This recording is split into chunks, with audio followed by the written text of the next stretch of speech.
Ma fille, je ne sais pas comment te remercier pour tout ce que tu fais, vraiment tu as une bénédiction. Chaque matin, tu te lèves tôt, tu prépares la nourriture, tu veilles à ce que tout soit en ordre avant même de penser à toi-même.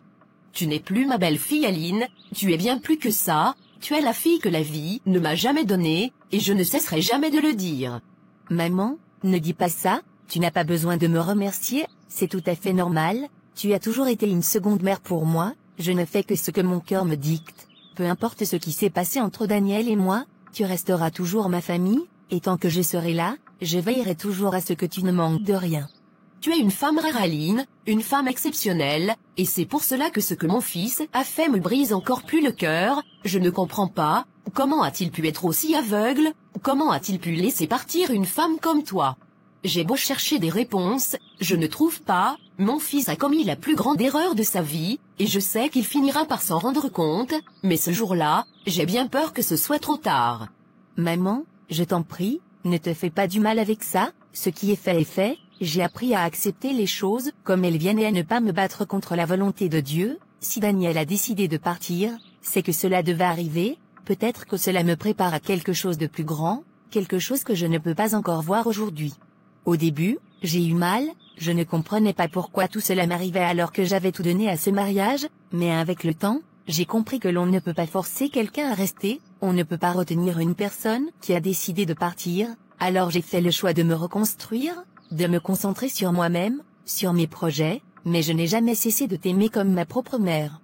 Je ne vais pas te mentir, j'ai peur qu'un jour, un autre homme vienne et t'épouse, qu'il t'emmène loin d'ici, et que petit à petit, je te perde.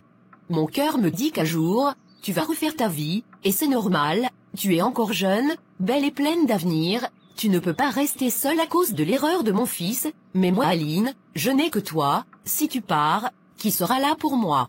Si j'avais un autre fils, je lui aurais demandé de t'épouser, je suis maintenant vieille et je ne peux plus enfanter aussi, sinon j'allais te dire de patienter, j'allais mettre un autre enfant au monde pour qu'il devienne ton mari. Tu es vraiment drôle maman. Ne t'inquiète pas, rien ni personne ne pourra jamais me séparer de toi. Peut-être qu'un jour je referai ma vie, peut-être que je rencontrerai un homme, avec qui je construirai quelque chose de nouveau, mais cela ne changera rien à l'amour et au respect que j'ai pour toi. Je te fais une promesse aujourd'hui, maman, peu importe où la vie me mènera, je resterai toujours ta fille, je viendrai toujours te voir, je prendrai toujours soin de toi. Tu es une partie de ma vie et rien ne changera cela, même si un jour je me marie à un autre homme, je te jure que tu resteras ma mère, celle que la vie m'a donnée. Tu ne sais pas à quel point ces mots me soulagent, à quel point cela me fait du bien de t'entendre dire cela, si seulement mon fils pouvait comprendre la valeur de la femme qu'il a perdue.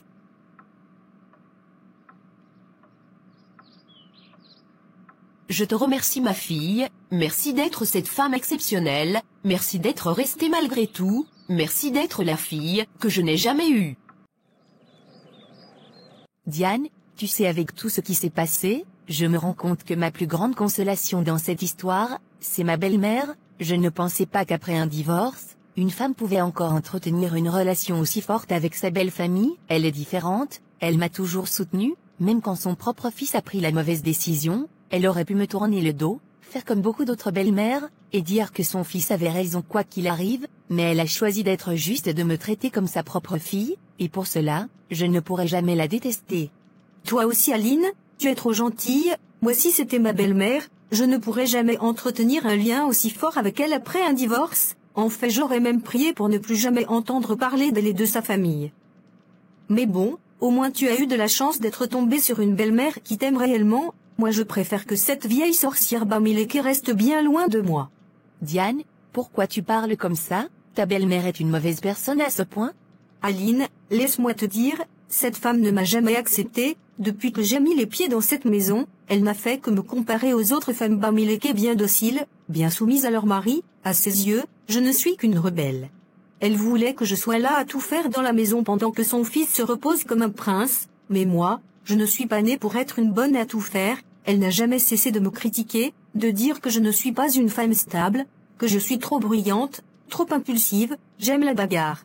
Elle a même osé dire que je ne suis pas une vraie femme, tout ça parce que je refuse d'être la soumise qu'elle voudrait voir. Je te le dis, mieux vaut que cette vieille femme reste loin de moi, sinon on risque de se dire des vérités qu'elle ne pourra pas supporter. Diane, franchement, tu exagères parfois, mais bon je comprends, ce n'est pas toujours facile d'avoir une belle-mère qui ne t'accepte pas comme tu es, je remercie Dieu d'avoir une femme aussi compréhensive que la mère de Daniel, c'est pour cela que malgré tout, je ne ressens aucune haine envers elle, je continue même à prendre soin d'elle.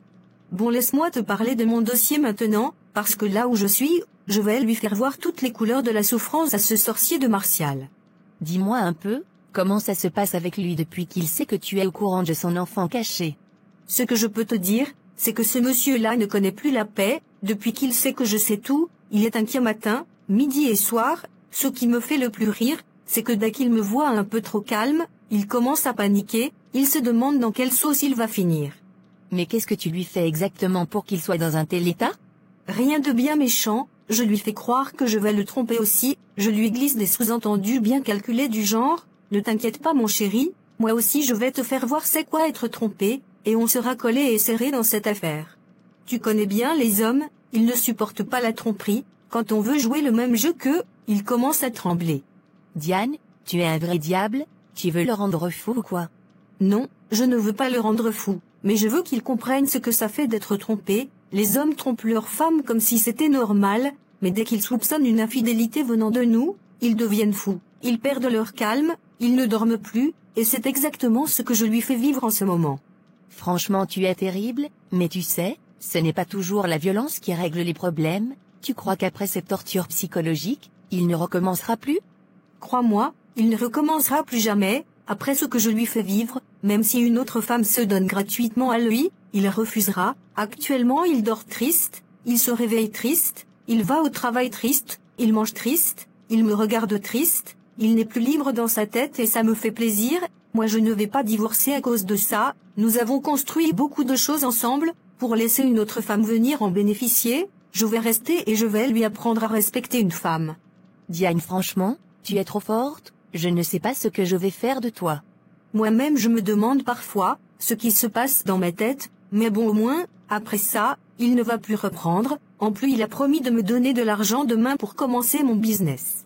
S'il pouvait même me tromper chaque fois, pour qu'il puisse me donner de l'argent pour se faire pardonner ça serait très bien.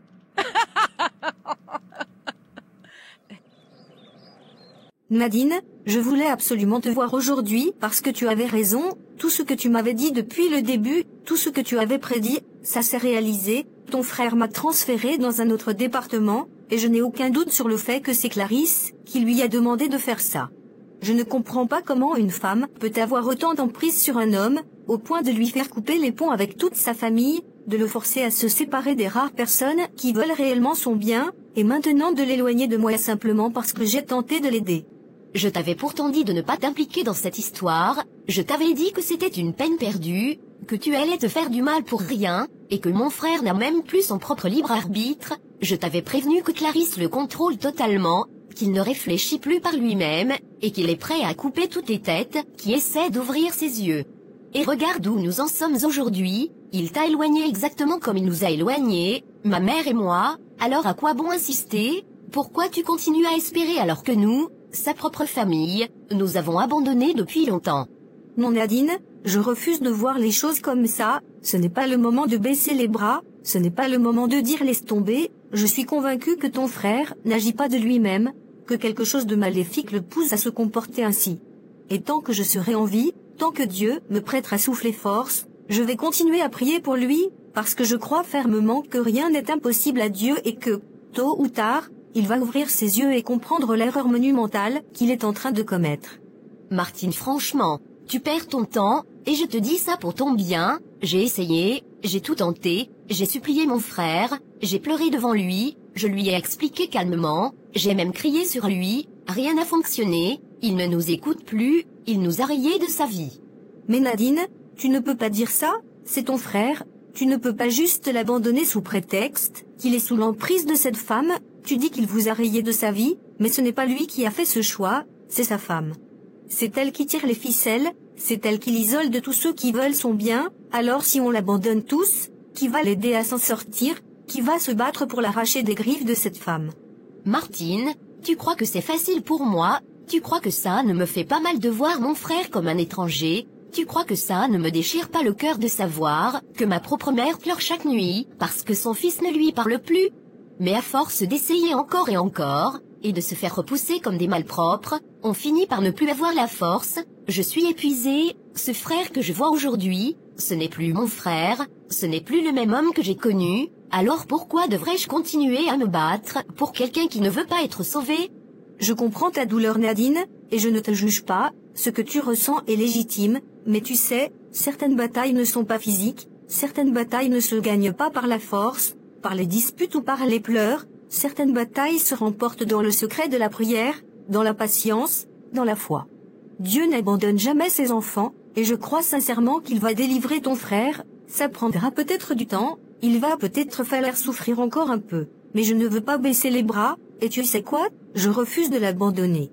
Tu es vraiment prête à aller jusqu'au bout? Ce que je veux, c'est que tu réfléchisses encore une fois, que tu prennes un peu de recul, et que tu comprennes que ton frère n'est pas lui-même, il a besoin de nous, même s'il ne le sait pas encore. Je vais réfléchir. Faut réfléchir s'il te plaît, si tu n'as plus la force, je l'aurai pour nous deux, et tant que je serai là, je ne laisserai pas ton frère tomber dans les ténèbres sans me battre. Voilà plusieurs semaines que je t'ai confié cette mission. Je voulais que tu gardes un œil discret sur ma femme, que tu observes ses habitudes, que tu me dises si elle se comporte comme une épouse fidèle ou si mon intuition était justifiée. Alors parle-moi, dis-moi tout. Monsieur, ce que je vais vous dire ne va certainement pas vous plaire, j'ai longtemps réfléchi à la meilleure manière de vous annoncer cela, mais je sais que vous êtes un homme fort, je sais que vous préférez la vérité, même si elle est brutale, alors je vais être direct, sans tourner autour du pot. Vas-y Jacques, je veux entendre les faits, dis-moi la vérité. Monsieur, votre femme elle n'est pas celle que vous croyez, depuis que vous m'avez demandé de mener cette enquête, j'ai observé ses allées et venues, j'ai remarqué qu'elle sortait souvent, parfois sans raison apparente, et qu'elle rentrait très tard, bien après que le soleil soit couché, et ce n'est pas tout, à plusieurs reprises, je l'ai vue se rendre dans des lieux qui n'ont rien à voir avec ses habitudes habituelles. Il y a quelques jours, j'ai décidé de la suivre plus attentivement, et c'est là que j'ai découvert ce que je redoutais. Monsieur, votre femme se rend régulièrement dans un hôtel de la ville, pas une fois, pas deux fois, mais plusieurs fois, et elle n'y va pas seule. Elle part avec qui? L'homme avec qui elle vous trompe s'appelle Jean-Jacques, c'est un jeune homme. Il a fini ses études depuis un moment, mais il n'a pas de travail, il n'a aucune source de revenus, et pourtant il vit confortablement grâce à votre femme. Ce Jean-Jacques n'est pas un simple amant, il est devenu comme son homme de l'ombre. Elle lui donne de l'argent, elle lui offre des cadeaux, elle lui paie ses sorties, ses vêtements, pire encore il lui arrive de l'emmener chez vous, à votre domicile, pendant vos absences. Tu es en train de me dire que pendant que je me tue au travail pour assurer une vie confortable à ma femme, pendant que je me bats comme un lion pour qu'elle ne manque de rien, elle se pavagne avec un autre homme, un parasite, un jeune homme sans avenir, à qui elle donne mon argent, et en plus elle l'amène sous mon propre toit? Oui monsieur, c'est exactement ce que je suis en train de dire. Jacques, dis-moi, tu as des preuves concrètes de tout ce que tu avances, des photos, des vidéos, quelque chose d'irréfutable? Oui monsieur, j'ai pris des photos, j'ai même réussi à obtenir une vidéo discrète où on les voit entrer ensemble dans l'hôtel, et une autre où ils en sortent, s'embrassant avant de monter dans la voiture que votre femme lui a achetée avec votre argent. C'est incroyable, absolument incroyable. J'ai toujours su que mon absence pouvait être difficile à supporter pour elle, mais jamais je n'aurais imaginé qu'elle irait aussi loin dans la trahison. Monsieur, je suis désolé de vous annoncer cela de cette manière, je sais que ce n'est pas facile à entendre, mais je voulais que vous sachiez la vérité, car vous ne méritez pas qu'on vous mente ainsi. Tu as bien fait Jacques, merci, tu es un homme loyal, et je n'oublierai jamais ce que tu as fait pour moi aujourd'hui, je vais doubler la somme que j'avais promis de te donner. Merci beaucoup monsieur, je suis toujours à votre service.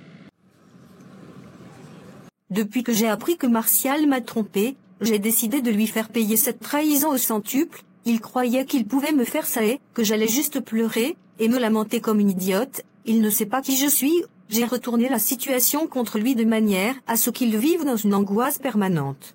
Je savais que tu n'allais pas laisser passer ça, mais dis-moi tout, comment tu as réussi à le remettre à sa place? Parce que franchement, ces hommes-là, si on les laisse faire, ils finissent toujours par croire qu'ils peuvent tout se permettre. Ma chère, c'était trop facile. Depuis le jour où j'ai découvert qu'il avait un enfant dehors, je ne lui ai plus laissé une seule seconde de paix. Je lui fais croire que moi aussi je vais aller voir ailleurs, que je vais me venger, que je vais le tromper comme il m'a trompé. Tu aurais dû voir sa tête, il était terrorisé. Ça c'est une bonne technique, parce qu'ils aiment tromper, mais ils ne supportent pas qu'on leur fasse la même chose, ces hommes-là, ils sont trop fragiles pour ce genre de jeu. Il ne dort plus bien la nuit, il est tout le temps en stress, il surveille mes moindres faits et gestes, il ne sait pas si je suis sérieuse ou si je joue, et c'est ça qui est encore plus délicieux, je n'ai même pas besoin de le tromper pour qu'il ressente la douleur d'un homme trahi, il vit dans l'angoisse permanente, il a peur que je le fasse à mon tour. Ma chère, tu es trop forte, franchement ce genre de traitement-là, ça remet un homme en place une bonne fois pour toutes, il va réfléchir 1000 fois avant de tenter une nouvelle bêtise. C'est clair, il a perdu son assurance, il fait attention à tout ce qu'il dit, tout ce qu'il fait, maintenant il est tout doux, il me demande tout avant de prendre la moindre décision, il est en mode soumission totale, c'est moi qui décide de tout dans cette maison. C'est exactement comme ça qu'il faut les tenir, regarde-moi par exemple, Eric n'ose même pas rêver de me tromper, ce n'est même pas une option pour lui, il sait très bien que s'il essaie, il va le regretter jusqu'à la fin de sa vie.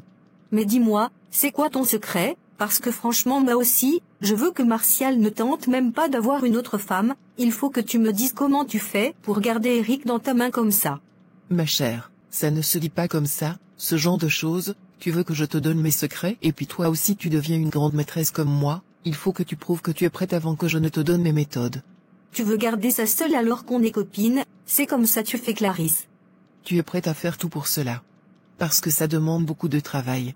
Mais le résultat est parfait, un homme qui sait qu'il ne peut ni dépenser son propre argent, ni contrôler sa propre vie, ni avoir de l'indépendance, c'est un homme qui ne prendra jamais le risque de me tromper. C'est ce que je veux pour Martial, il faut que je lui prenne tout pour qu'il sache qui est la patronne dans cette maison. D'accord, samedi je vais t'emmener quelque part.